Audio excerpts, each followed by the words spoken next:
Assalamualaikum warahmatullahi wabarakatuh. Bagaimana kabarnya semua? Semoga selalu sehat dan dalam lindungan Allah Subhanahu wa taala. Terutama di masa pandemi ini.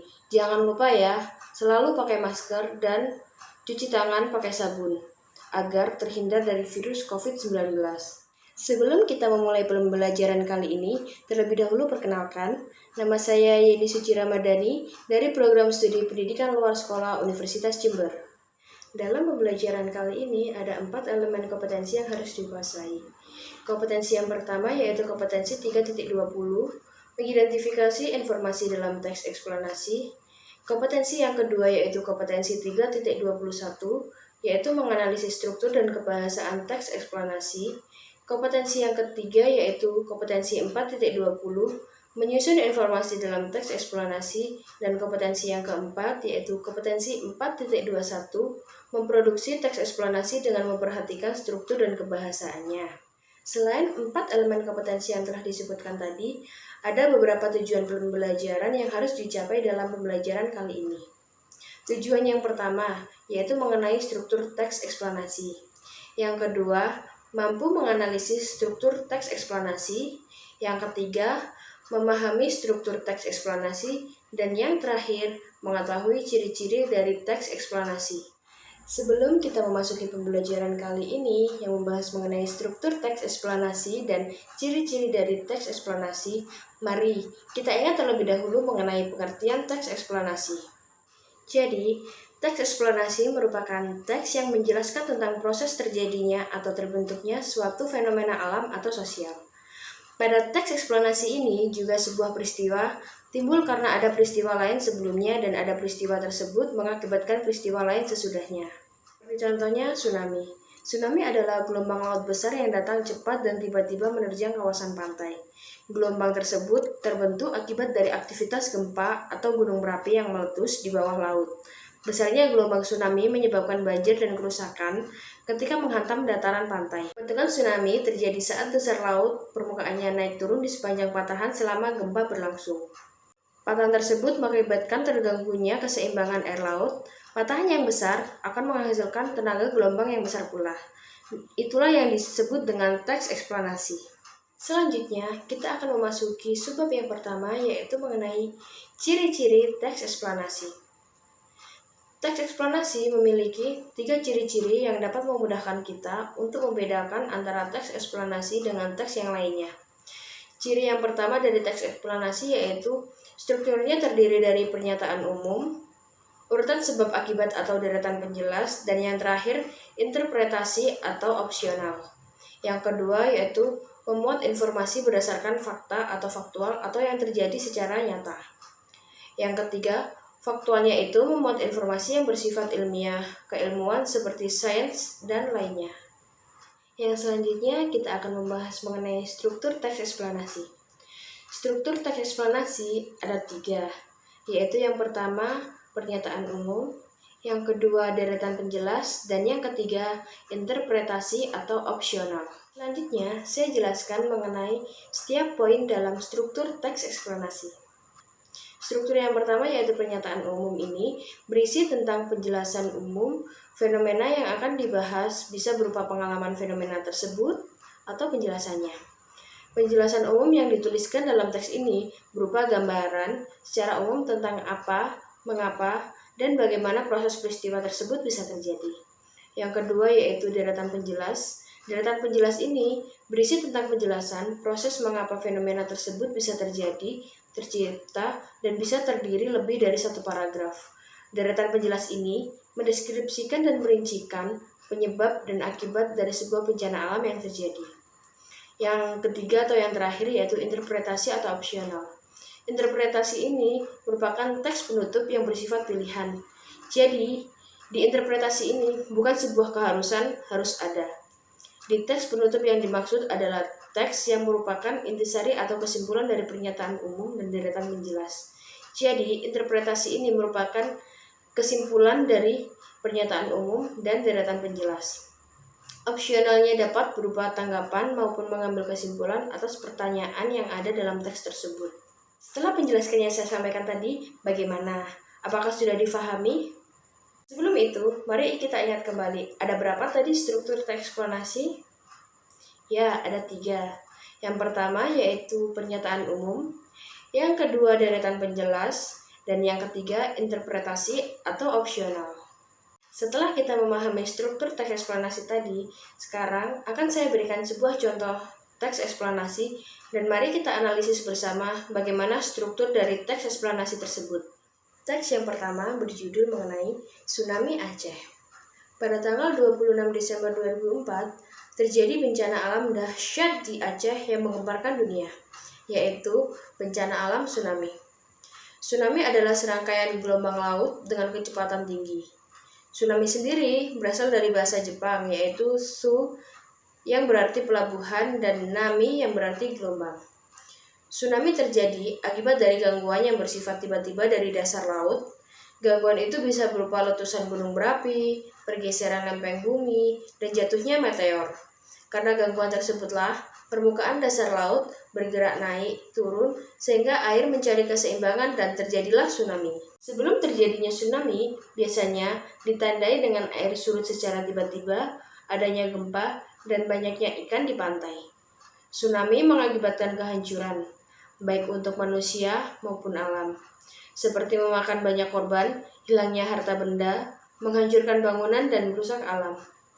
Ada beberapa cara yang digunakan untuk memperkecil kemungkinan terjadinya tsunami, yaitu dengan menanam bakau dan membangun tembok penahan tsunami di garis pantai. Tsunami dapat datang di pantai mana saja dan kapan saja. Sebagian besar tsunami merugikan manusia. Namun, ada pula gelombang yang tidak begitu merugikan.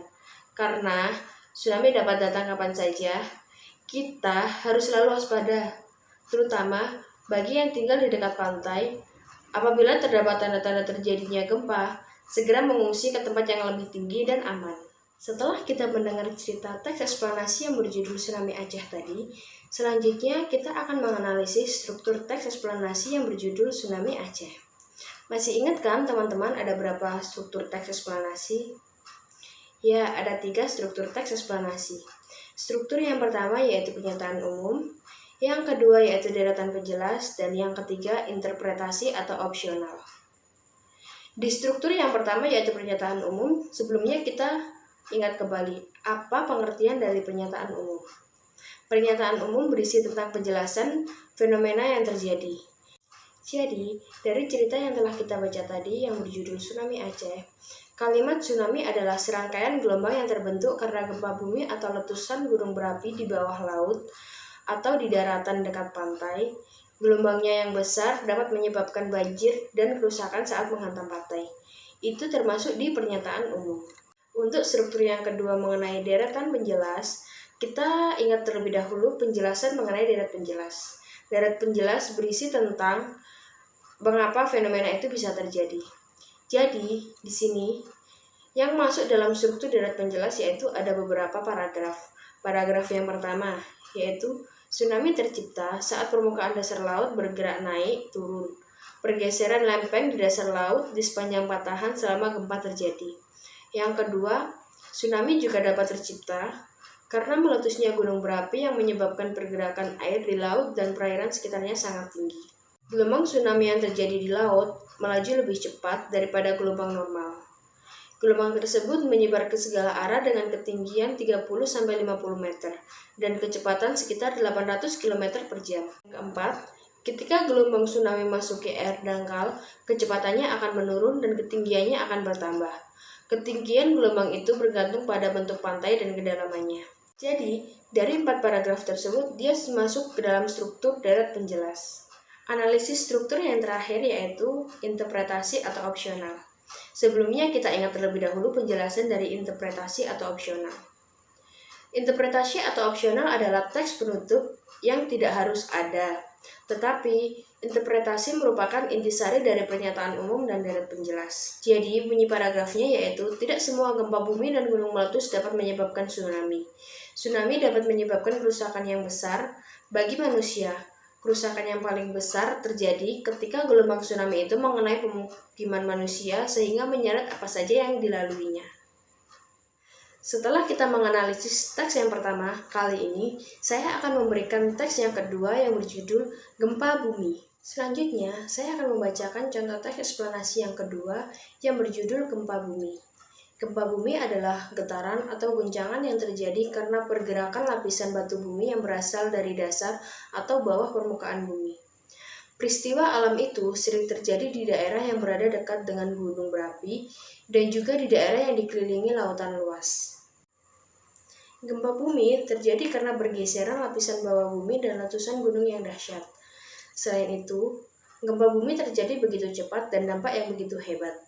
Oleh karena itu, akibat yang ditimbulkan sangat luar biasa. Getaran gempa bumi sangat kuat dan merambat ke segala arah sehingga dapat menghancurkan bangunan dan menimbulkan korban jiwa. Berdasarkan penyebab terjadinya, gempa bumi dapat digolongkan menjadi dua, yaitu yang pertama gempa bumi tektonik dan yang kedua gempa bumi vulkanik.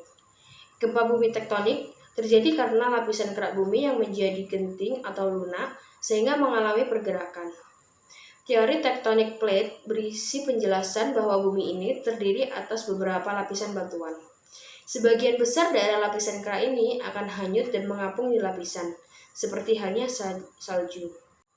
Lapisan ini bergerak sangat perlahan, sehingga terpecah-pecah dan bertabrakan satu dengan yang lainnya.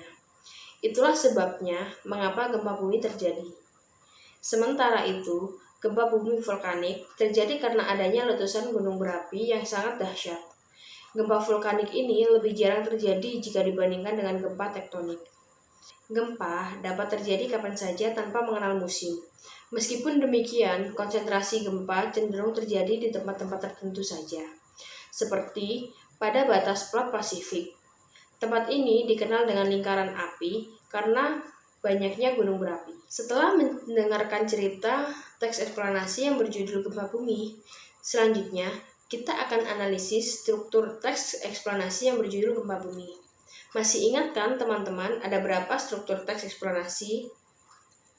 Ya, struktur teks eksplanasi ada 3, yaitu yang pertama, pernyataan umum, yang kedua, deret penjelas, dan yang terakhir, interpretasi atau opsional. Setelah kita mengingat ada beberapa struktur teks eksplanasi, selanjutnya kita akan menganalisis struktur teks eksplanasi yang berjudul Gempa Bumi. Masih ingat kan teman-teman mengenai penjelasan tiap poin struktur teks eksplanasi? Poin yang pertama yaitu mengenai pernyataan umum.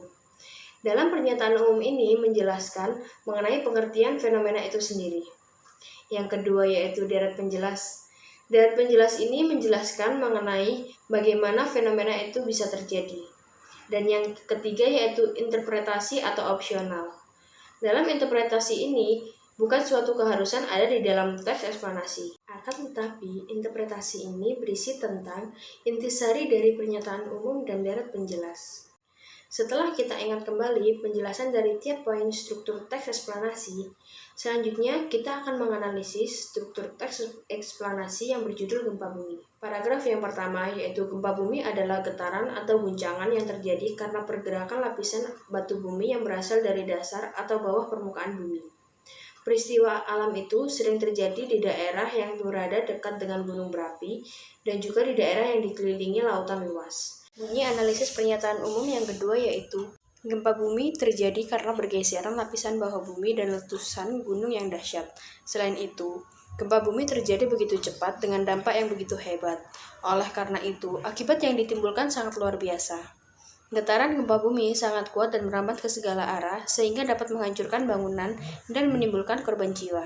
Yang kedua yaitu deret penjelas. Dalam paragraf yang berjudul Gempa Bumi, deret penjelasnya yaitu berdasarkan penyebab terjadinya, gempa bumi dapat digolongkan menjadi 2, yaitu gempa tektonik dan gempa vulkanik. Gempa tektonik terjadi karena lapisan kerak bumi menjadi genting atau lunak, sehingga mengalami pergerakan. Teori tectonic plate berisi penjelasan bahwa